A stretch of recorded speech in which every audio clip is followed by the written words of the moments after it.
You're listening to the Beans and Dice podcast, a podcast about how we game. Yo, yo, yo, party people in the house. Hey.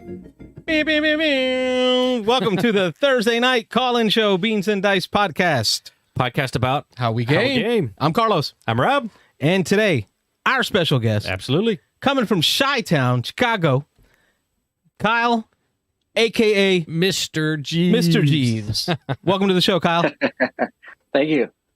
Thanks so much for joining us, man. I know I caught you last minute. You got a lot of renovations at home working on and got you busy. But I've been following And a you 2-year-old. on the And 2-year-old. Yeah. Don't forget that. Yeah. I've been following you on the gram, on the Instagram. Some of the photography that you've done has always interested me, and video, although it's Robert's favorite medium. Yeah. I like This video stuff has not been my thing. You're the audio guy. You got a face for audio. I do have a face for radio, which is why I just wanted to do a podcast. Robert wanted to do YouTube. Yeah. Right, that was his thing. That's a thing. But I figured having you on can help us and maybe some of the viewers learn about board game photography. You know, how to do it better. And maybe I can learn a little bit about videography so I can make the show better. Right. So that's the evil purposes I have. Yeah, and as always, we're gonna do our normal thing here. So every Thursday night, just as a quick reminder, call us. Carlos is going to flash those digits here on the screen in just a moment. But give us a call. We'll interrupt whatever we're talking about to talk to you about whatever you want to talk about. Obviously, if you've got questions about photography, videography, you'd like to run by Kyle, that's what he's here for tonight. Otherwise, we'll just kind of chit chat about some general things. But if you want to talk about what you've been playing, what you've been hearing in the board game industry, in the news, definitely call us. Hit us up. We're here to talk about whatever you want to talk about. But again, as normal, we'll just fill time until then. But we got the phone number up on the screen, 813-618-7099. We'll be on for the next hour. So if you want to call us and just chat, hit us up. Yep. And I guess we'll start off, Kyle, by asking you, how did you get into board gaming? Oh boy. And how long? How long have you been a board gamer? I mean, a modern hobby board gamer, I should ask. When I was living in Los Angeles, one of my friends a number of years ago. Oh, we got a call coming in. We got a call coming in already. Apologize. Let's take this real quick. Beans and Ice Podcast. State your name. Where are you calling from? This is Mitchell from Louisiana, and I've got with me Connor Smith, also from Louisiana. Hey, Mitchell and Connor, how are you? Hello there, Mitchell and Connor. Doing all right. I'm glad we have Mr. Jeeves on. I know we've been playing with him on the Discord, and he's always commenting and calling and stuff. I'm glad to see you on the call, Kyle. Good to hear from you, Mitch. Yeah, we've done a little post Thursday night welcome to the last couple of weeks. So the two of you are somewhat familiar. Yeah. Yeah. Well, you caught us actually in the middle of game night. I usually don't game on school nights, but I guess Connor's partying because he's off of college for a month. And he reached out, and I was like, okay. I didn't get to play games really much last week because I was busy. And so we just got through. I know I've talked a lot about this game, but maybe Connor can give you his input. He just went through his first game of Dinosaur Island Lure and Riot. Oh, okay. Tell us about it. So I've always liked dice rolling games. Personally, they've always been a blast. But Rob hates that. Oh, yeah. No, dice are my mortal enemy for sure. It was nice to have the element of writing out and kind of creating your own, whatever it may be, card, map, whatever you want to call it, with the results of the dice. One of the things that I went for in this game specifically was I noticed there was a lot of benefits that would happen once you start to run the park if you would build up enough specialists and stuff. And so I tried to go for that, and it gave me a fair amount of points, but unfortunately Mitchell did beat me by like 10 or 15 points by going for dinosaurs, so maybe he'll have a better idea as to why he thinks that works out. So they haven't played the game, actually. They know a little bit about it. Okay. So you're using terminology they played. My bad. No, that's fine. Yeah, I always go with building dinosaurs because I feel like that's kind of what the game wants you to do. In Carlos's mind, that's a thematic thing, right? Which this is a very thematic game. And it seems to usually work out for me. But yeah, it's like Connor was building an engine, but I think the engine was very situational. And so me just kind of doing what the game wanted to do ended up coming out on top. Okay. I don't know. I'm kind of with Mitch on that. The fun part of a Jurassic Park is going to be the attractions, the dinosaurs. The big bad dinosaurs. Right? As much as Connor wants to build a very fancy, I don't know, rest room. Oh, yeah. Dinosaurs is the show. Food court, yeah. Yeah, I'm looking over at his page. Connor had 3 merch shops, 2 rides, 4 restaurants. He also had a tour guide, a security chief, a scientist, a builder, a mascot. He had all kind of things, and then like a few dinosaurs on the side. Yeah, you're doing it wrong. You're doing it wrong. I just don't know enough about the game, but yeah, that doesn't sound right. I mean, that doesn't sound very thematic. Whereas I'm looking on my page, I had 10 herbivores, 4 small carnivores, and 2 large carnivores, and that really got me more than half my points. And he had like one fence and maybe like Paul Blart, the mall security guy. That was it. Riding around. Just like the movies, right? Yeah. A bunch of dinosaurs and no way to pen them. Yeah.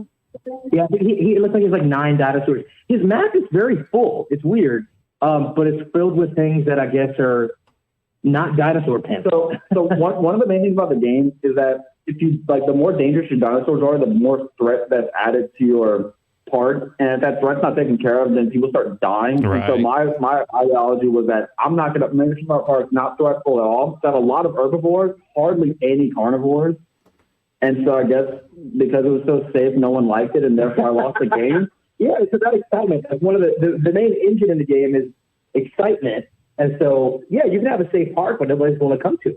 So Carlos, I really think you would like this one because it's heavy on the theme. Yeah, we still haven't gotten a chance to play this one yet. Yeah. One we're trying We to... played Dinosaur Island. Yeah, we're trying to... right, we played we haven't touched Dinosaur World, but Mitch, you told us it doesn't feel great. Don't touch it. Is it more of a Connor game where I'm building bathrooms and food courts? No, it is... In terms of the overarching strategy, it is too much for me. You guys know I like heavy games, but it's just too much pre-planning.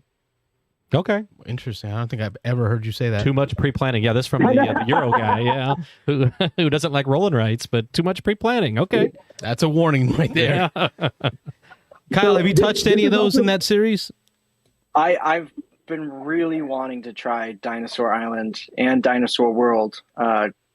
Very curious about them because I love the theme. I love dinosaurs. Who doesn't love dinosaurs? So. Yeah, for sure. I like Dinosaur Island quite a bit, but I've heard Dinosaur World is a bit much. And even though I'm a fairly heavy Euro type guy, I don't know. I hear it's a table hog. I hear it's just not worth the time commit that you put into it.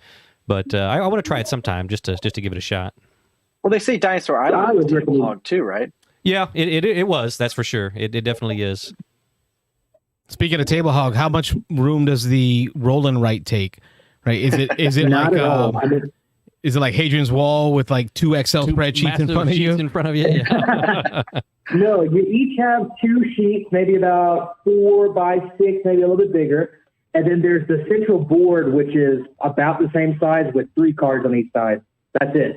Okay. Doesn't have a ton of space requirement. Not horrible. Yeah. If you guys end up coming down the Southern Board Game Festival, I'll gladly teach it to you if you haven't played it by then. Listen, I'm going to find a way to make that happen. Yeah. I don't like flying, so I will find a way. I'll take my scooter. I drove that thing damn near to Atlanta. Scooter 12 hours. I can scooter that way to Iberia. Yeah. Well, we'll see about that, but we'll talk. We're definitely going to try to make that happen. So I already took the PTO off. Oh, did you really? The Monday after as well. So Louisiana, here I come. Cool. Well, I'll have to make some arrangements. Yeah. And I was thinking about you today. I know that sounds awkward. Yeah. Also, I love it. Very much so. I was watching a documentary on World War II, and they talked about how there was training done in New Iberia for Patton's forces before they went to Casino. Wow, that's pretty cool. Right. So Dude, I did not even know that. You're teaching me about my own hometown.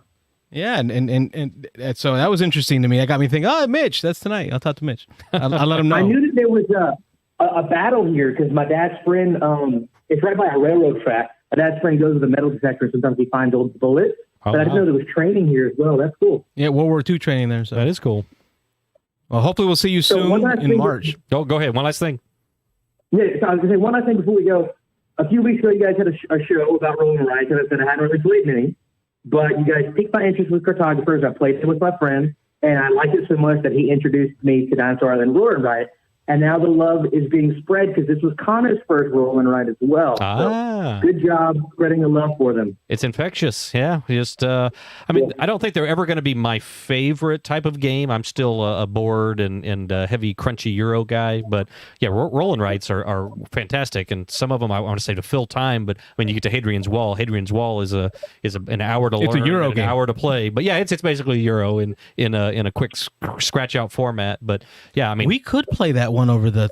I think we could, yeah. I know we can't do roar and write because I believe that's limited to 4 players. Yeah, I think something about selecting the dice or something. Yeah. We can try that. It's got a little bit of a worker placement aspect. Okay. Yeah, it's been cool. We've had Kyle on there, Mister Jeeves. We've had Mitch. We've had Patrick, and Wayne Kruger's been with us for the post. So like after the show, the last couple weeks, we've just been on the Discord playing video games. Yeah, or not video games, board games via video. Roll and writes, roll and writes on video. Yeah, remote. Yeah. Yeah. All right, you guys have a good show. Thanks for the chat. Yeah, we'll let you get back to your board game night, but let us know what else you get in tonight, all right? Thanks, Mitch. Hey, by the way, I saw Spider-Man. It's amazing to see it. Nice. The kids, we played Marvel United just before the show, me and the kids, because my oldest boy, he's 18 now, took the 2 younger boys and the girlfriend, and they're at the theater now, so I'm waiting to get the report from them. Oh, yeah, Spider-Man's out? It's great. No spoilers. Tonight. Kyle's Kyle's like, I'm out. The new Spider-Man tonight. He's leaving. I saw it at 3:30. I had my mom pick up the kids from school so I could go see it right after work. Nice. Dad of the year. Good planning. Yeah. Thanks, All right, later, guys. Good night. Good night. Yeah. All right, well, that's cool. Got our quick update from Mitchell. He's always the first caller there at the drop of the hat. But I think Roar and Write is going to be something I'm going to go after. Yeah, we're going to have to play it. I mean, there's 1 or 2 people in our group have it. I'm pretty much always a try before I buy kind of guy, but so I want to try this one first. But what game did you try first, Kyle? Getting back to Kyle. Ever? Yeah. What got you into gaming? What game got you into gaming?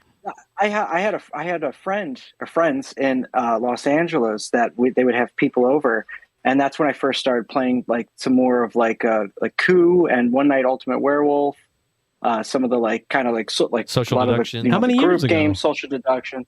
It was a couple of years ago. So you're a recent entry into the board game community? Yeah, I would say I'm pretty young to it. Yeah. And I've been doing it for a long time. I started kind of exploring it a little bit, but I didn't know where to go. And one of my really good friends told me, he's like, yeah, a bunch of us get together for board games, and they would play them every week and stuff. And so they invited me over to their board game night. And the first game I jumped into was Scythe. Oh, wow. That's and my buddy, not easy. Oh, he is new into gaming, and they threw him in the deep end. Yeah, right. And my buddy Benny, he's helping me along. He was great at teaching the game and giving me strategical advice. And I'm just like, my head's ready to explode. I'm I don't know what's happening. I don't know what I'm doing, but this is amazing. I've never seen anything like this. Good reaction. It was either that or just the opposite. But yeah, I'm used to Monopoly and stuff like that. And then you open up or Risk even. But this was like better than Risk because it was so much more interesting, like the choices and stuff. Mechanics, different and things. Then it just became a slippery slope after that. Yeah. And then I was going to every week's game night and we're having a good time. They're introducing me to all sorts of games. And much to my wife's chagrin, you just start collecting. Oh yeah, I've seen some Kickstarters back there. Happens to all of us, and it's amazing where you'll find gamers. Just as a quick aside, my wife, she works at the school in the school system. She's a volunteer in the clinic and for an elementary school. And anyway, there's a doctor that we've been taking our kids to, the pediatrician, husband and wife tandem. They're both pediatricians, and they run a practice together or an office together. But we've been taking our kids there since my son, my 18-year-old son, was his very first patient, or one of his first patients when he first opened up. But anyway, we never had talked to them about gaming. And then my wife, they do some volunteer at the school. They come up and do some stuff in the clinic just on their off hours and things. But the wife brought my wife a copy of Santorini, the New York edition, as a Christmas present. My wife was like, holy mackerel, my husband's going to love this. And she's like, I know, your husband like 4 years ago mentioned something about being a gamer, and she goes, I know this one's highly rated, and I'm a gamer. I'm part of a game group, and we get together once a week and we play games. And I was like, holy mackerel, we've known these people for 15 or 18 years, I guess the husband, but the wife for at least 15 years, and we never knew that. I guess she's a diehard gamer. She said she went on BGG, she looked up all the ratings, and she... See, and that's the thing is most people are so undercover about their gaming, whereas like I'm like zipper down, whip it out, let's talk. Exactly. Yeah, you're just the opposite. I let my geek out, and and it's like, that's one of the first things I say to people. So yeah, I do board games. Yep. And so we've known and them forever, see where that goes. Yeah, that's like I said again, just kind of like Kyle's experience. That goes one way or the other. It's either shut it down or it's interesting. Let me learn more about that. So yeah, it's really incredible where you'll find people and how you'll find people. So. But again, so only a couple of years. So yeah, you are definitely an infant to the modern board game. Yeah. Carlos has been doing it forever. He brought me into it. What about? Gosh, it's got to be almost 15 years ago. Yeah, he introduced me and he kind of eased me in. I can't remember. We played. I was like, that's my coworker's husband. Yeah, because I worked with his wife at the time. Right. And I'm like, he looks kind of nerdy. Yeah, maybe he's gonna catch on his board game thing. Let me see if I can hook him in. And I know we started with social deduction. I know you taught. It wasn't coup, but what was the other one? We did a lot of Bang, and we did a lot of Resistance. Resistance, that was one I was thinking of. Resistance is one of the first ones you introduced me. And I tried to get you into miniature wargaming. Right. Like I went into deep end. No, shut that down. that was not going to happen. Blood Bowl not going to happen. And actually, I don't like social deduction really much at all. But it was my gateway. It was kind of got me in. It got me curious. He doesn't like social. No, I don't like social anything. But we got some comments here. Favorite of the, go ahead. Go ahead. I was gonna say my favorite that actually was like one of the early games was Avalon.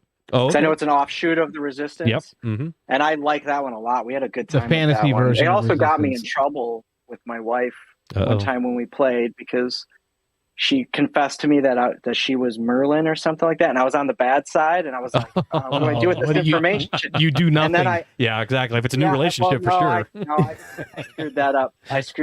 And I helped my side win, and then she hit me, and it was deservedly so. It was love at first punch. Yeah.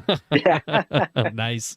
We got a comment in here from Tim Gossett. Says Jeeves in the comment trail. So somebody's saying hi to you. Whatever that means. Yeah. Saying hi to Jeeves. Friend, we've got Wayne Kruger. He's talking about someone just bought it off my wish list, so he'll have a copy next weekend. The Roaring Right? Yeah, the Roaring Right. Cool. So I guess somebody bought it for him off his. I never thought about doing that. Put out a wish list to let everybody buy stuff for you. I called my brother's wife to ask about my niece. What does she want for Christmas? Okay. She sent me a link to an Amazon. Oh, like it had everything. Yeah. I'm like, why don't we all do this? Yeah, everybody should just do that. Make it public. Wayne's all the time. a smart guy. That's a good idea. Yeah. The Beans and Dice wish list.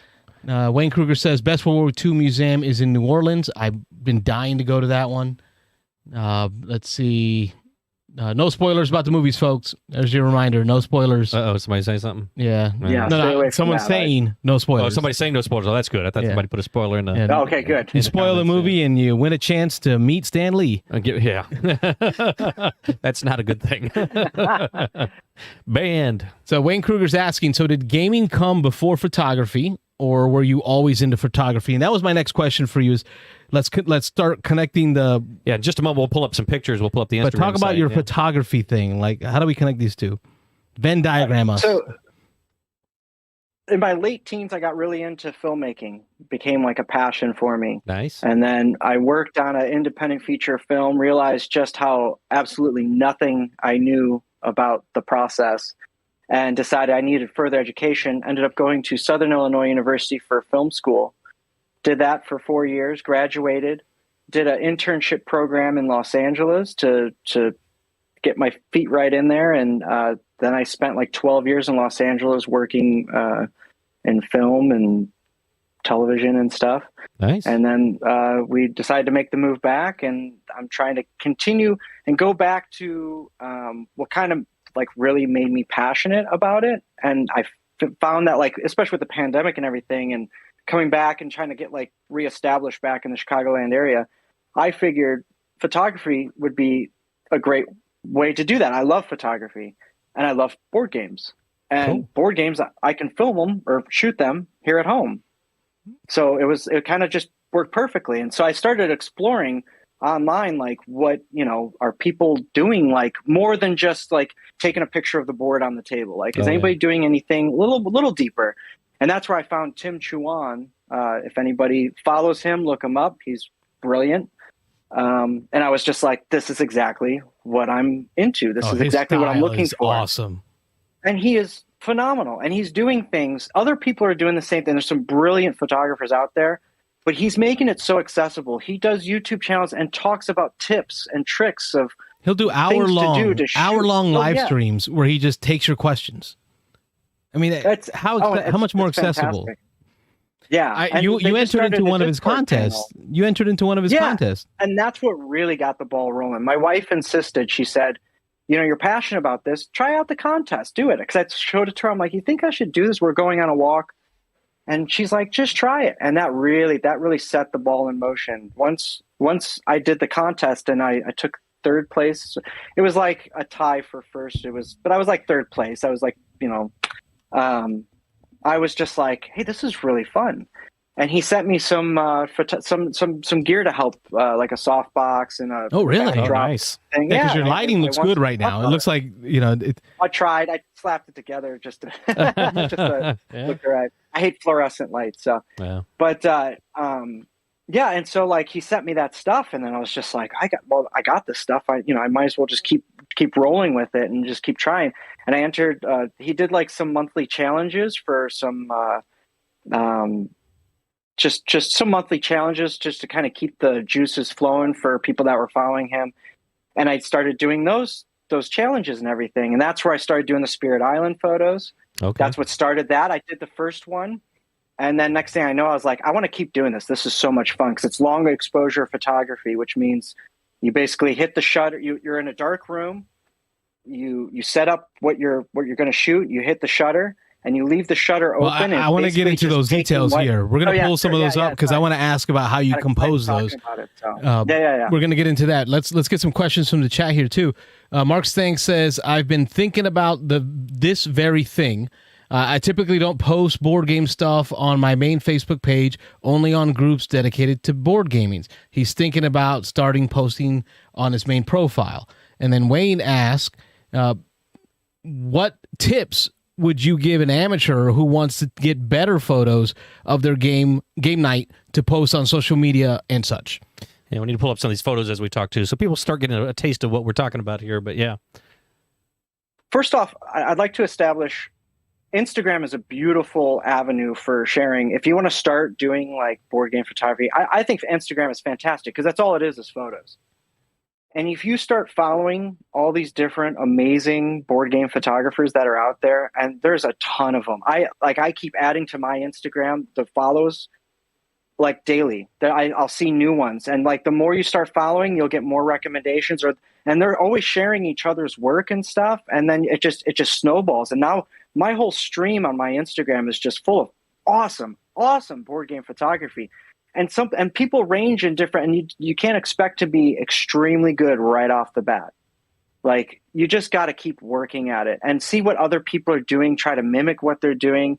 I can try to give some tips. I would definitely check out Tim Chuan's photos or videos on his YouTube channel for extra tips and stuff like that. So that's definitely a great place to try. I think Instagram is the right channel because it is a photo focused social media site, right? It's not a lot of conversation about games, which is what Robert says why he's usually not on the Instagram. Well, because there's not a lot of discussion about games. I've seen some though. I've seen some where they'll post the photos. They'll post a couple of photos about a game, and then they'll do like a little review in the tagline of it. And okay. But for the most part, the medium in Instagram is photos, which is why I've started leaning more towards the Instagram myself. Because in this video thing that Robert's got me figuring out how to do, I bought some cameras. Like I bought a whole bunch of cameras. Yeah. And I'm figuring I might as well use them. It's another whole medium. Yeah, for sure. So let's get a little deeper into some of the examples that we're looking at. And then maybe have you describe to us while we wait for other callers. But I think they're just listening because they're enjoying this. How you compose this. Right, so I really want to get into your Spirit Island photos. Yeah, these light techniques. But before we get into that, why Spirit Island? I think you and I have chatted about it before, but why Spirit Island? Why did you choose that game? I could go on a huge rant, but I'll keep it short. My wife, so when it comes to gaming, with my gaming group in Los Angeles, we played everything. It was all sorts of stuff. But then when it came to playing games with my wife, she leaned more into co-op. She doesn't like heavily competitive games. She'll play some. There are some she likes, but she fell in love with co-ops. She thought it was so much fun to just like work together on stuff. And she fell really heavy for Pandemic. Nice. I've got a whole bunch of co-ops back here. But yeah, she fell in a whole bunch of them. And then I wanted to try something a little heavier, a little meatier for me. And I had always been intrigued by the theme of Spirit Island. And so I was like, I think at one point I was just like, you know what, I'm going to gamble. I picked it up and we played it. And at first she was kind of like, I'm kind of confused on what's going on. And then we just kept working on it. We started very small, very simple. And next thing I knew, it's her favorite game in my whole collection. She loves Spirit Island. That's they're and that she'll play that. It's a co-op. I suggest playing a game. Oh yeah, I didn't know that. You need to play it. Yeah, I mean, it's a game I've only played it twice, and it's one of those games that I gotta. Unfortunately, I took too long after I played it a couple times. I took like a year and didn't play it, and it's complicated enough that if you take that long off, you got to go back and relearn it. And so I'm just kind of dreading that relearn, but I really, that's one of those ones that I'm just itching to play again because it is so good. The co-op and the different spirits and their abilities working together and working off of each other. Yeah, it's a great game. And if you can find a game that your wife will play with you, and loves, that's a big... And what's amazing is you can start simple, and it's pretty complex when it's simple, just grasping the concepts. But what's great is that when you get the hang of it, you start it has such a range of ramping up the difficulty that I never feel like it got too stale. Once I feel like it's getting too easy, we kick it up a notch, we get our butts kicked, and we're like, okay, here we go again. Oh, yeah. And that's what I want. So many spirits. That's what makes a good co-op, is if it's too easy. Like, you get bored but with if it's too hard, I don't know. I'm kind of you get discouraged. If it gets too hard, you get discouraged. And you're like, I don't. Feel it like has to have a good scaling. It has to have the ability to scale. You can push that lever up and down. Tonight's a hard day from work. You know what? Let's make it easy and just enjoy a nice quick night. Or I'm ready for a challenge. Ramp that thing up. Hey, Rob, pull up one of the pictures from the Spirit Island. Yeah, I've been going back and forth past them, but yep, here's one here. So let's talk about this photo, Rob. This is the river spirit that I've got up right now. That's my wife's favorite spirit. So when I decided to do this, I picked this one for her. Cool. And she had a lot of input into it too. I would try things, and that was the other thing. When I do my photos, like you're seeing this, it's not like I just take one picture and wham bam, I'm done. Sure. I'm taking like 100 photos, and I'm nitpicky, and I'll sit there and I'll take it and I'll start editing, and I'm like, this isn't working. I got to go back out in the garage, because at first I had my setup in the garage. And I would just leave it set up in there, leave the car in the driveway, and like the composition and everything. Snow off the car, just so we can take pictures. Talk about the setup. Talk about the setup, because you got a setup in the garage. Yeah, sure. What is that? What is it? I set up a table. I set up a table. Yeah, I set up a table. I'm trying to remember this particular one. I set up a table, and usually I'll lay out. Oh yeah, because I just gotten the equipment from Tim Chuan's thing. So I have basically a backdrop support. It's like 2 posts with a bar across the top, and I can hang things from it. And he's also sent me some seamless paper, which is just a big roll of gray. This was gray paper, and you roll it. I rolled it down. He sent that stuff to you? Yeah. Dang nabbit, bro. That's not cheap stuff. I've been looking at that. Yeah, it was very generous. It was a very great contest. That's what I'm saying. He's a great guy. But I took the seamless paper, I roll it over the table, and the idea behind that is you can use cloth or anything like that. Is you don't want to see the back end seam of the table. You almost want you want it to just kind of like they call it seamless because you don't want to see a seam. You just want it to be one color, kind of like. Sure. Creating this backdrop without any sort of hard lines or anything like that, and your objects are the main focus. And there are times where you can have sort of lines and things come like that. There's converging lines to kind of draw your attention towards the subject. But so what I do is I drop the seamless paper over it. I set up the player board, and then I was like, well, I don't want to just be like floating in space. So I feel like I need something. So I went out and I dug up a bunch of dirt and I spread that all over the table. Nice. And then I was like, let's add a couple of pieces in there. And then my wife kept telling me, she's like, well, it's river. it's a river. Where's the river? There you and go. I'm like, okay, how can we create a river? And she's like, well, can you create like a river with light or something? And I'm like, huh. Oh man, you got a good partner there. There you go. Yeah. So then I was like, well, how can I create a river of light? And I started spreading the dirt apart. And I'm like, can I put like a light strip down? But then, you know, it's a long exposure shot. It's going to be too intense or whatever. And I'm like, well, what if I put some diffusion of some sort on it, put something over it to kind of diffuse the light intensity and whatnot. And then I realized I have a Philips Hue light strip that I was using because you can change the colors of it and, you know, stuff like that. And I stuck that underneath the paper just to see what it would look like. And it actually, like, oddly, the fibers in the paper kind of look like ripples in water. And I was like, this is really cool. So then I created, like, I took cardboard and I created a channel because I wanted to lift the paper up off of the light strip so it wasn't right up against it and as intense. Like I said, it's all about diffusing it so it looks a little softer. And you'll see in the image, there's like beams of light, like there's like sharper point, like bubbles of light. And that's like just the LEDs within the light strip creating that. But I kind of like it. It kind of creates that like essence of the spirit, you know? Yeah. And then once I did that, I was like, and I took some test shots. I'm like, oh my gosh, there it is. And then I just kept working with it. I would change, like I would dim it down because it's Philips Hue. So I can like adjust the dimness. I could change the colors slightly. And I just kind of went for that blue tone. I wanted to keep and maintain that blue tone. And then to create the light swirls, I took a flashlight. I had a headlamp flashlight that's just like a work light thing. And I put a blue gel because in filmmaking, you use a lot of gels on lights to create different colors and stuff. I didn't know that. And I taped a blue gel. Good. And then you press the shutter button and you just swirl it behind or just swirl around in the image. And the shutter being open in the camera will kind of just create a light trail. And there's a lot of people that do it. You can write things in the sky, you know, just in the air with it and stuff like that. That's cool. And I see you've got some people of that. Do experiments with it. And that was part of his challenge was to do light trails.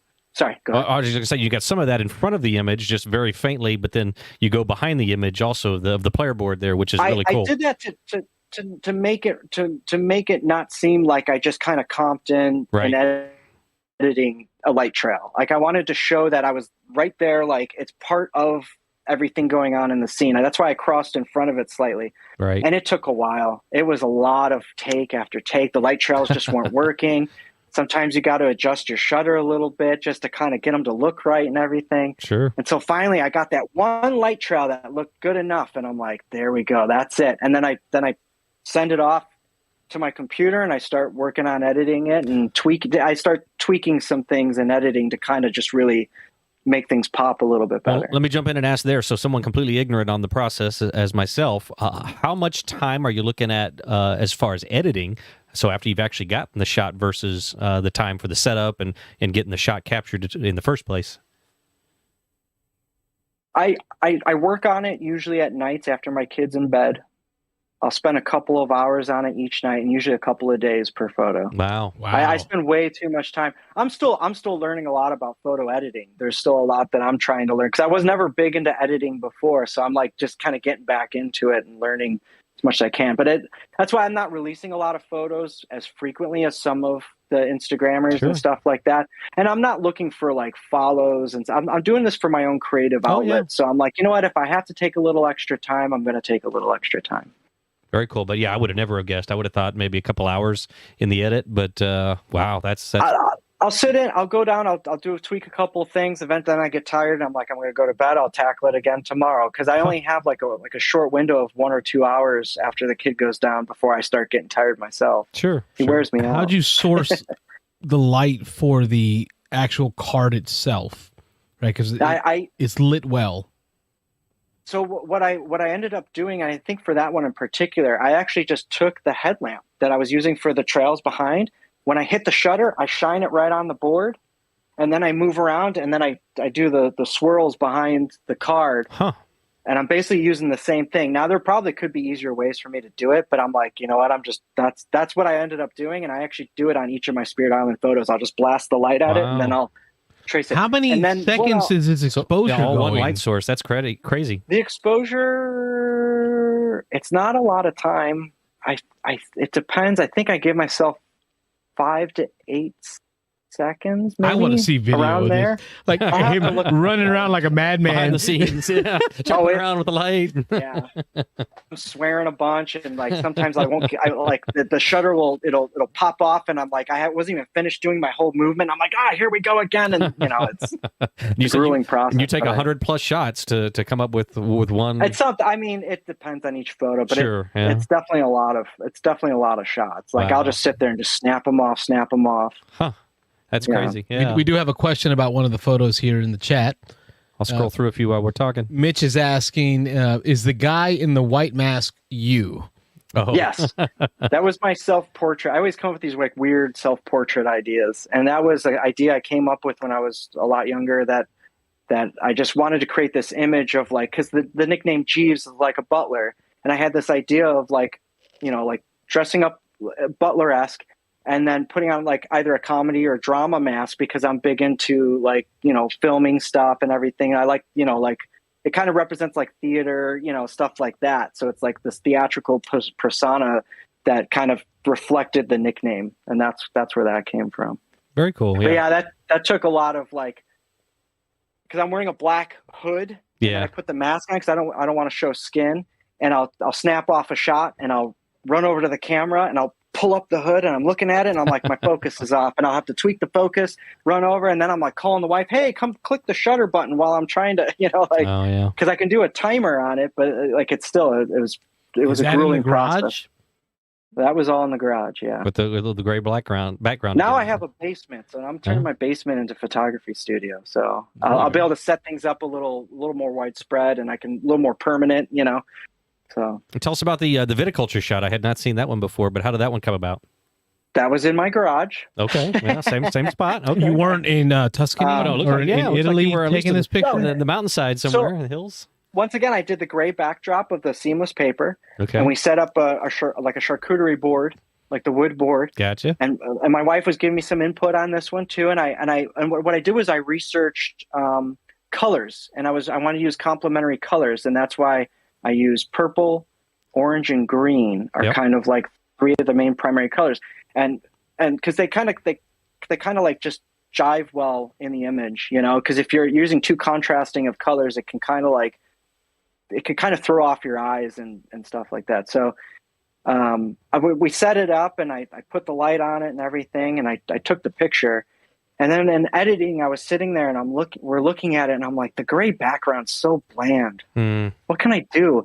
And I went, because we used to live in California, we used to go to a lot of vineyards and do wine tasting. And I had photos I took of like vineyards and stuff. And I had one that was pretty, and it had some hills and stuff. And I'm like, why don't I just edit this in there and it kind of give a little life to it? Yeah, very cool. And so I did that. But the most complicated part about it in editing is because of the fact that if you look through the wine glass, right, with the gray background, how do I take out the gray in the wine glass and have the image behind it? I didn't even think about that. And I had to do all these layers of like creating transparencies and had to recreate the wine glass and everything. It was a long editing process just to make it look realistic, that you can see the vineyard, like the skyline behind it. Huh. See, I did not imagine that that's how you compose that image. No, I just figured you put the glass in front of a background that looked like that. Because a friend of mine, Tony Aguilar, does DBA, that big heavy fighting game, war game, yeah. But he does a lot of painting of miniatures, like 15 millimeter, tiny, like thumbnail size, right? But he puts his photography with a background that he painted. So he painted like a landscape, and then he does photography like that, right? We'll put the miniatures and the landscape behind it as the port. That's what I thought. I thought maybe you had like a landscape image behind it. I didn't realize you had to input that digitally. I do a lot of work in editing. Yeah. But this is good. My photos look better in editing. So. This hobby, doing this, really helps us get better at what we want to improve at while doing it in a conversation or a topic that we enjoy. Yeah. It makes it easier. Yeah. So like I'm going through these same struggles you are, but in regards to video editing, I'm trying to explore more about how can I improve my video editing to make a better review video but it's taken me so long to learn this stuff in the editing system but just doing it over and over gives me the practice. Oh, yeah. The topic makes it easier to do. There's a lot of work that goes into editing video or photos or whatever. And I don't think people realize just how like complex it can be. Yeah, for sure. Yeah. Depending on how you want the finished product to come out. So let me jump over to this stone one. I can't remember, stone, rock. Oh, here we got a comment from Wayne. Wayne says, photography studio or game room? Tough choice. Oh, yeah. For some people. I'm going to have both. You're going to have both. I hope my wife isn't watching, but the plan is to have both. There you go. I tried to expand this into the dining room. Rob knew. Yeah, for sure. He remember when he first came over, it was all here on game side, because when we bought the house, I said, I want a house. She wants a house. I didn't want to move. But I said, if we get a house, I get a game room. And slowly I started adding gaming stuff to the dining room till eventually she cracked. So the dining room became the game room. Remember, she kicked me out of there. Oh, yeah. Yeah. I remember that was a battle back and forth for a little while. Yeah. I said, I want a game room and a taco bar. I don't need the photography stuff. That sounds reasonable to me. Let's see. Mitch says, somebody said theater. Oh, yeah. So Mitch is a theater He's guy. always looking for theater people. Yeah. Let's see. We've got Tim Gossett. What do you like better, photography or working in movies and TV? Because you talked about doing the independent film, and I wanted to touch back on that to hear more about the film industry side, because that's kind of the video stuff is what I'm learning. Yeah. God, that's a tough call. I like the photography because I can kind of just do it whenever, however, by myself, because some video, you can do a lot of video by yourself, but it is kind of like when you're getting into filmmaking, you're creating like short films and movies and stuff.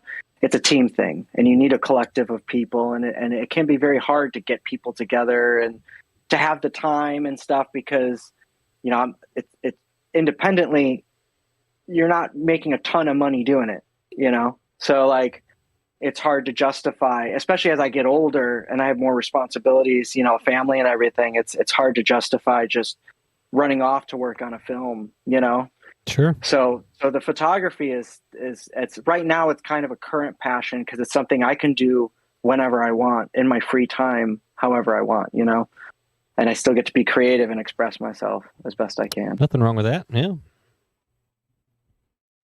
Do you have any other questions up there? Let's see. No, Wayne says he wants a game room and a whiskey bar. Oh, okay. Yes. We all have our things. Yeah, it's game room and is the important part. As long as gaming is in there, we're good. And don't forget, folks, phone line's open. Ask any questions of Kyle, or just bring up your own topic. Don't feel like you're going to interrupt us. This is what we're here for, just talk about what you're gaming. Yeah, for sure. And give you an opportunity to hear from Kyle about photography and board gaming and how they combine. I want to comment one thing real quick, just because somebody mentioned earlier about like getting into just board game photography on your own or whatever. And we have the technology right here in our phone. Oh, yeah. It's incredible. You can take amazing photos with your phone.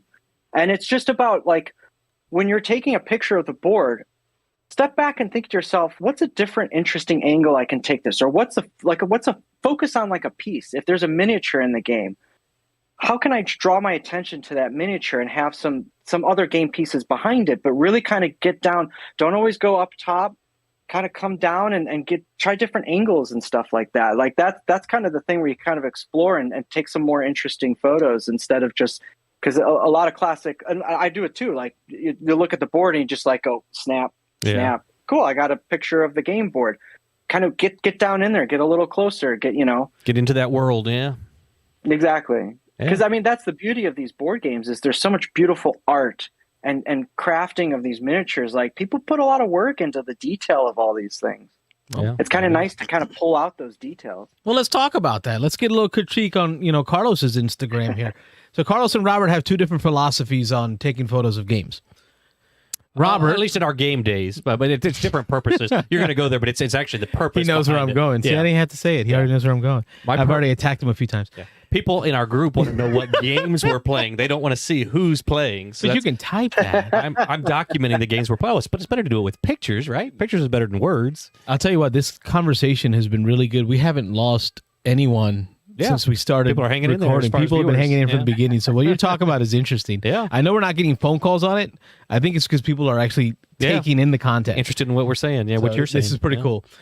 So on my Instagram, you pull it up on your phone if you like. It's the Beans and Dice. I've been focusing a lot of my pictures on making sure I'm capturing the people that are there, right? And then I started toying around the Christmas time, or the first December game day. I started toying around with the idea of, using the how do you say that bokeh, the blurry word, the bokeh. Oh, Bokeh. yeah. I don't know what you're saying. But I don't know. It's like when the foreground is in focus, okay, but the background is blurry. Right. Well, actually, that's depth of field. Okay. Yeah. There you go. Depth of field. That's field is basically a range of what's in focus.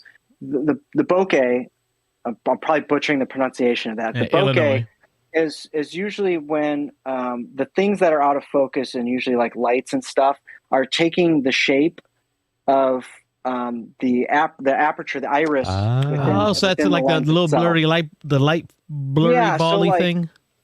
Yeah, so like the stuff that is out of focus, a nice bokeh is going to create some really interesting shape and look to it. So yeah, so depth of field is what I've been playing. So depth of field is really what you really want. Yeah, like getting into bokeh is like a whole other world, but like depth of field, and that's why sorry, Carlos, but like the iPhone, you have portrait mode.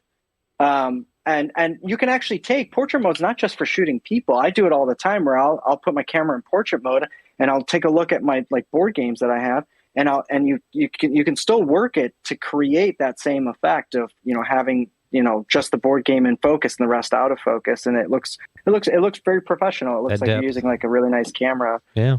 I started toying with that depth of field. Again, Robert got me into this video stuff, so I ended up getting a Canon M50. Yeah. I got a Canon T6 that I've been using. So I like Canon a lot, so you're speaking my language. Well, I had good experiences with Canon. Our first one was a T2. I got my wife one for Mother's Day, like decades ago or something when it first came out. Right. For her. Of course. Quote unquote, Mother's Day. And she's never seen it. But, no, because I've used it ever since I bought it for her. Yeah. And you learned how to turn off that autofocus. That was a big step. When the autofocus had to go off. I had to figure that out. But but I've been using that camera trying to get better at taking pictures. And I always thought I love adding people to the pictures. That's my thing. I need people in the pictures because without people, the games mean nothing. That's my philosophy. Sure. You can go with that. Great approach. I think it's a great approach. But then I feel weird at game days, like snapping pictures of our friends and attendees of our game days and like just posting their pictures on my channel. Yeah, it's a little awkward. It is. And I ask sometimes, and when I take those quick pictures again, my main purpose during those game days is to document the games we're playing, because people are constantly asking us if they couldn't make that game day, they're like, hey, I want to see what y'all played. So I don't think their focus is the people. I understand the people part. We joke about it, but I understand what you're saying. But that's the reason I do that. But I started toying with something. Pull up my Instagram. I started toying with this idea of if I can get the shot of the cover and I can pull myself far enough back where I can get a good depth of field, I can get the picture of the table, of the players at the table, but they're out of focus, right? So I'm getting them and they can recognize themselves, right? But I don't feel like I'm putting them on blast, right? Maybe that wasn't the day they wore makeup or something. Check it out on the Beans and Dice. It is awkward for people to be photographed without their permission. Right. But at the same time, I like the candidness, like you said, of capturing, because like you said, it is a social hobby. Like that's the point of playing games, is to interact with other people, and that's what made me fall in love with it. And like video games, you're staring at a screen, and you could be playing games online with people, but you're talking through a headset or something, but you're still focused on a screen, and you're like sitting around a table. There's so much great interactions and conversations you can have that is totally different than the video game world.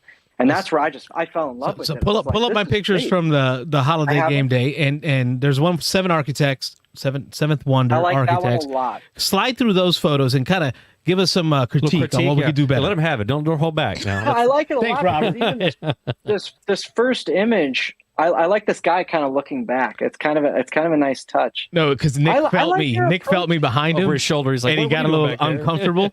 Wasn't sure what I was doing behind him. These are great. I actually didn't see these before. I liked this image before, so I must have seen the first one, and I probably didn't realize that there was a whole bunch of them. Sometimes I do that. I see the first image, I go, "Oh, this is really cool," and then I move on. I didn't scroll through these before. I like this. One of the things you can do too, and believe me, this isn't a criticism because I actually really like a lot of these shots. But one of the things you can do is, and in a phone it can be a little tricky, but you can when you're shooting, so you're going to shoot the game board, and then you have the table behind it. I'm looking at the Transformers one. That one's pretty cool too because I like the light above them and everything. I like that one a lot. Another thing you can do is you can alter the perspective of the shot you can zoom in. And what you do when you zoom in, when you're wide, everything looks like a natural distance apart. When you zoom in, it's going to compress the space. And it can actually make that table feel closer to the game box than it actually is. Oh, cool. What you're going to do is when you're zooming in, you're thinking to yourself, well, I'm going to start moving past the game box. Well, you yourself, if you have room, are going to have to back up.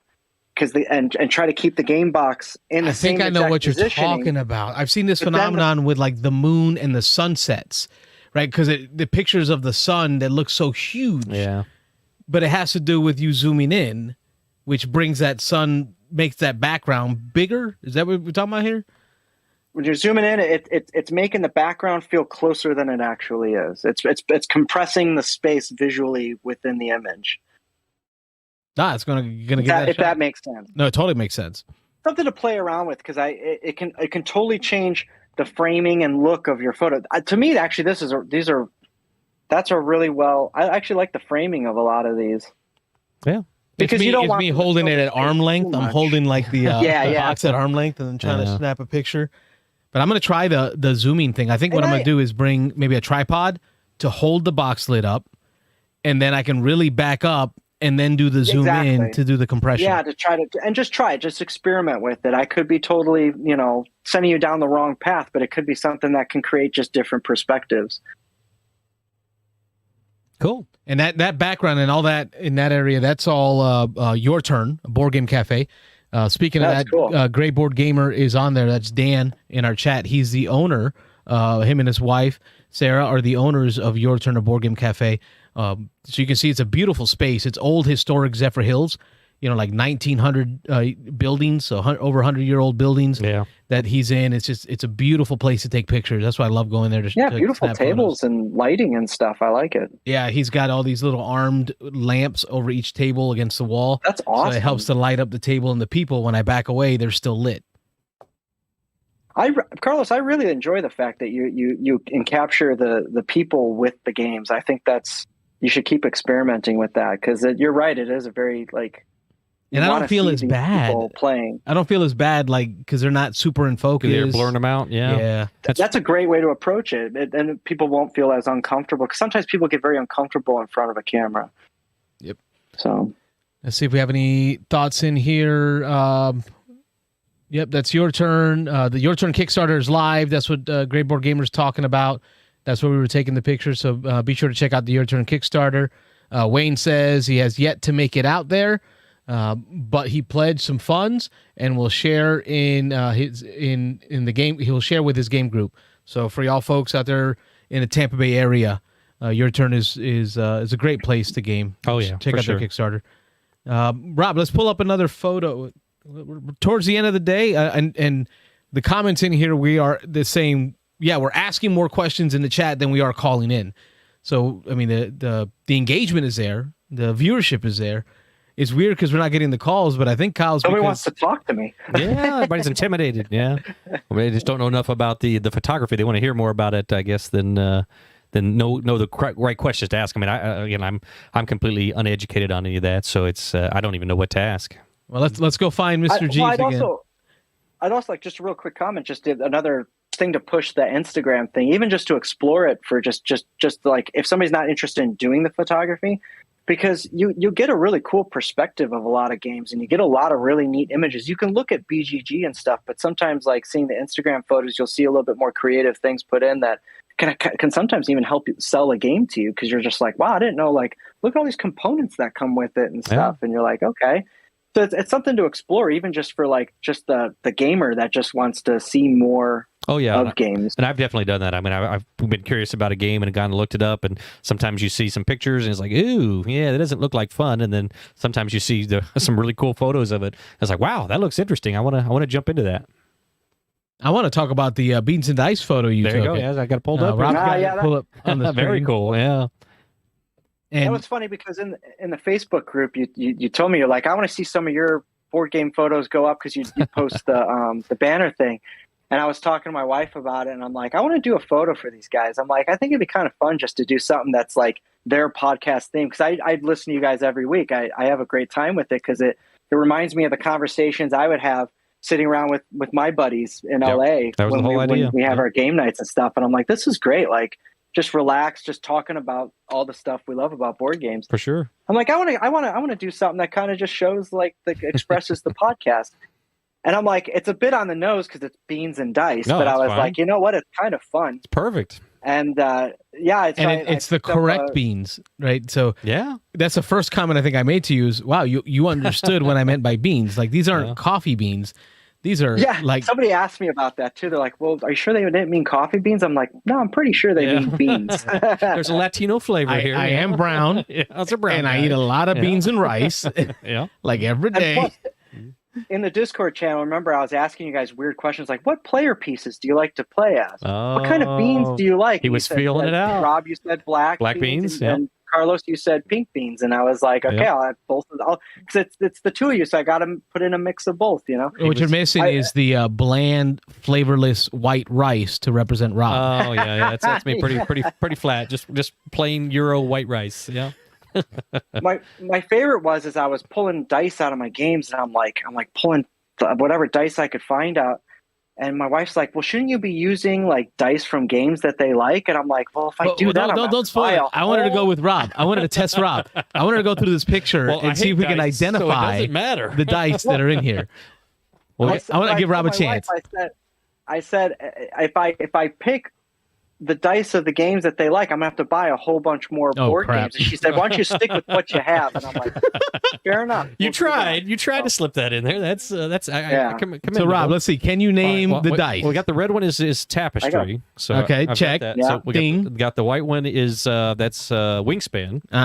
So Ding. Hold on, let me get my sound effects. You know, I love my soundboard. Yeah, so I'm running out of hits here though.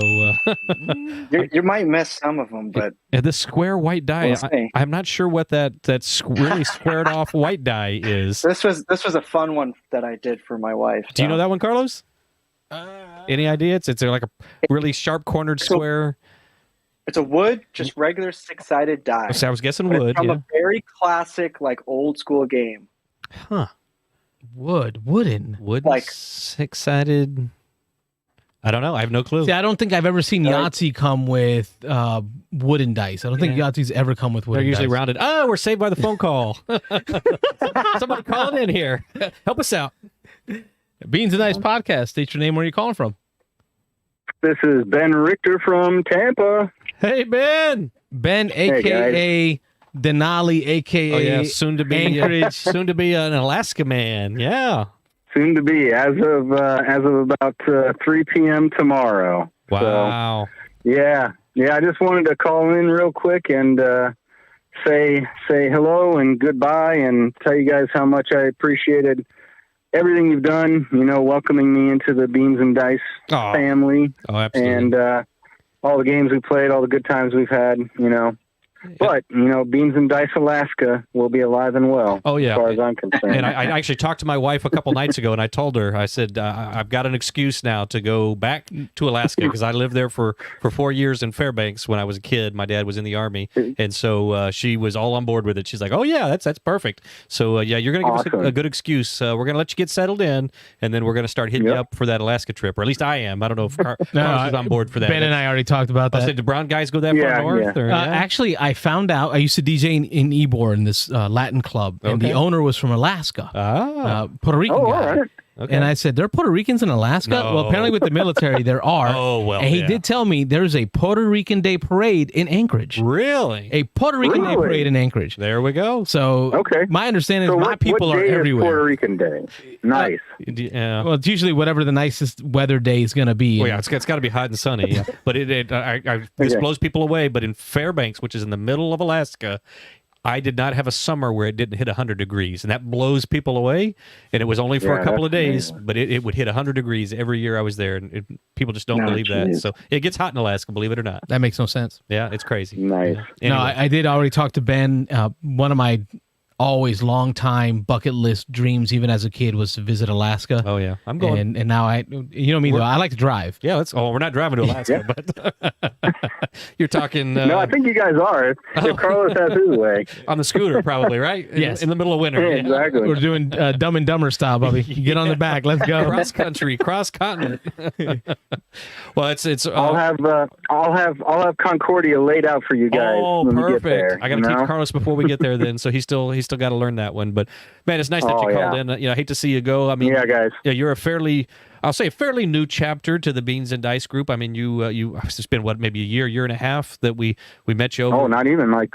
Yeah, 7. I think only like 7 or 8 months actually. Wow. It was over. I met you guys. I met you guys over the bowl. That's right. Yeah, I met you guys over the hot ramen. Hot ramen challenge. Yeah. Yes, I remember That's that. right. We did that live on man. the air for during our. It wasn't a call-in show, but we did a live show where we were eating the hot ramen and tapping out. Carlos tapped out pretty quick, but I think you were one of the ones who did. You complete your ramen? He ate all of it. Yeah, I think he did. I did. I think he was trying to impress. Yeah. Robert and I took like 4 bites. I had to show up for my first time. Oh yeah, you got to come in strong. Yeah, that's for sure.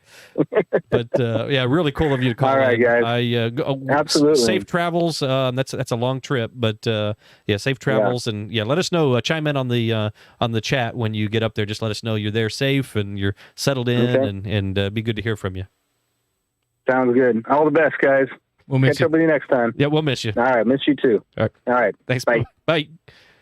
Hey, at least I made it a couple of calls. That's great. Yeah, that's cool, Ben. Sad to see Ben go. I'm glad he touched base in, but No, he was at your turn. Yeah. We were playing games, and I was planning on setting up for the live stream because we did live stream it. We live streamed just us chatting about games, and he was like, "Hey, do you mind if I hang out and join you on the show?" And folks, if you don't know anything about me yet, I'm all about whoever wants to be a part of this is welcome to be a part of it. For sure, yeah. And that's how we met Ben. It's a collaboration. But next thing I know, he's given up his career in IT to work at the board game cafe. shop, being a game guru. Game guru. Oh, wow. Guru. Yeah, teaching games. Yeah, 4 nights a week over there just teaching people new games. Yeah, Because I know the IT world is stressful, but yeah. that's a leap, bro. Yeah, he was in like back support for banks and stuff. So yeah, that was intense stuff. But I know it's just after 10 o'clock, and we got to get back to this photo though. I'm not going to try to weasel out of this. We're back to the dice. We got to find out. But so this square one. What's the square one all about? Tell us. I don't think we're going to figure it out. No, we're not. That's Parcheesi. Parcheesi. Wow. There's a version of Parcheesi that comes with wood dice. I don't think they do that anymore, but the older versions had wood dice. All right, well, continuing counterclockwise here. I don't know what this blue and yellowish, off-whitish one is. That's a game I just got in my collection. I haven't even played it yet. Any ideas, Carlos, before he reveals? No. You were quizzing me now, and I thought maybe you knew at least 90% of them, but I do 90, but okay, that's not the 10. That corner over there, you don't know? Yeah. All right, what's that one? Hit us with it. That's Atlantis Rising. Atlantis Rising. That's a game That's a game I'm dying to play. Yeah, that was cool. That was one of my on the list for the Dice Tower retreat. I wanted to try to get Z to play that because that's one of his all-time favorites, but we didn't get a chance to sit down and play that with him. There is a black die. I'm looking real close, kind of buried down in here. Is that's the zombies? Yeah, the zombie dice. Zombie dice. Dice. That's it. All right, I knew it. Steve Jackson Games. Yep. Hey, I got that. That's a great game. All right, there's a white die with a brown circle, and it looks like an S on it. Correct. The side. Carlos knows this one. Oh, Carlos knows this one. What is it? You know this one. Do I? You played it. I played it with you. Very unique. Another Custom side would die. have a B on it. Oh, gosh. Bottom of the ninth. Oh, is it really? That's the first thing I texted him was, "Hey, isn't that a bottom of the ninth die?" Strikes and balls. There you go. Yeah. So that made me think maybe he's watching what I'm playing because that's one of my favorites. Wow. All right, the purple die. There's some kind of explosion on there. I think that's Blood Bowl. Do you know that one? No, that's a gear. That's a gear? Yeah. It's out of focus because some of these are set further and sure. The sense of depth in it is kind of lost a little bit, but I gotta say I don't know that one either. Euphoria? Yep. Is it Euphoria? Oh, okay. Yep. Money. We've only played that. I've only played that once or twice, but yeah, okay. I should have known that. And then the Riddler down there, the green die with the question mark. It's another new game to my collection I haven't played yet. Okay. But I threw it in there. I have no clue. You ready? Yeah. Yeah, go ahead.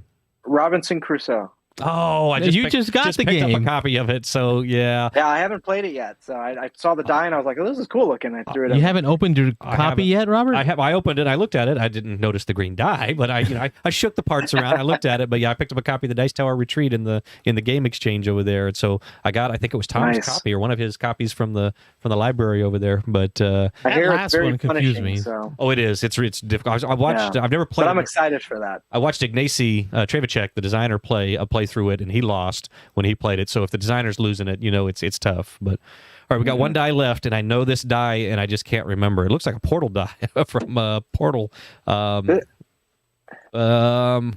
Is this? Is it? It's not Dice Forge, is it? I don't.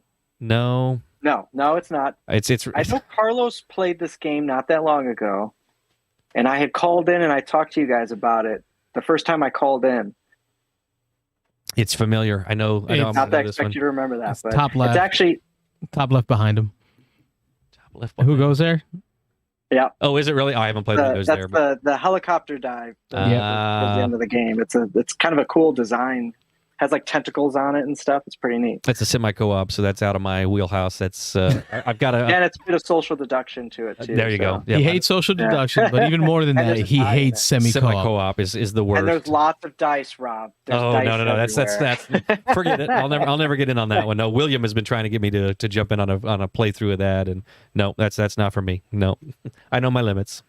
Well, that takes us to the 10 o'clock hour. Phone lines off, and what I want to do is, Kyle, give you an opportunity to share with the folks at home.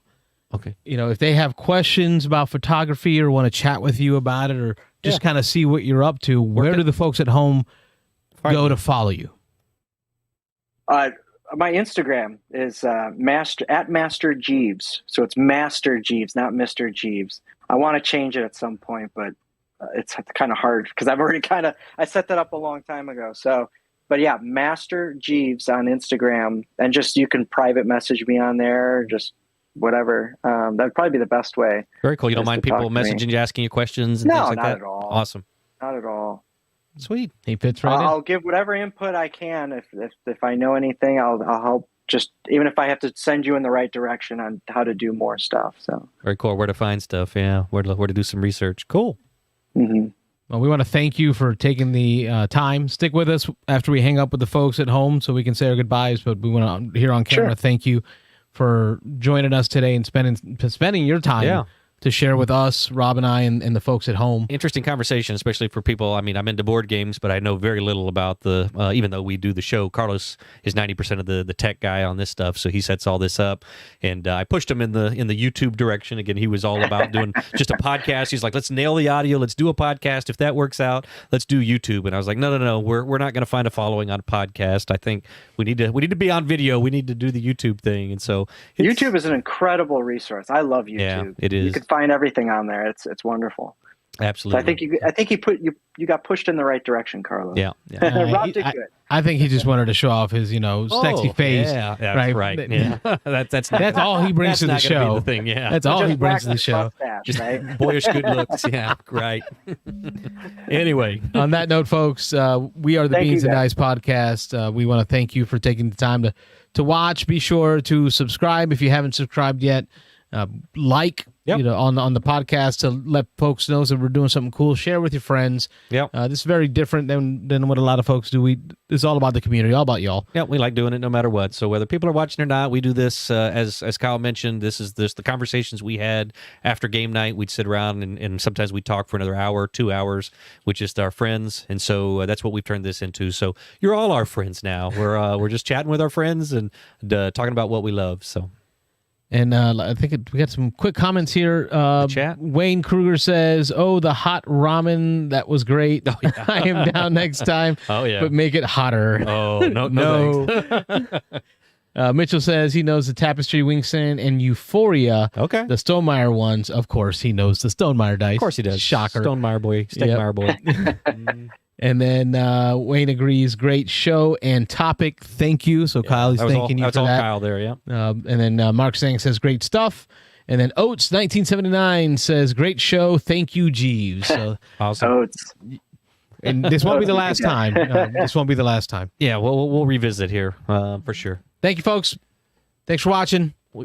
Beans and Dice Podcast, a podcast about how we game. How we game. Good night, everybody. Good night. Thanks for watching. See ya.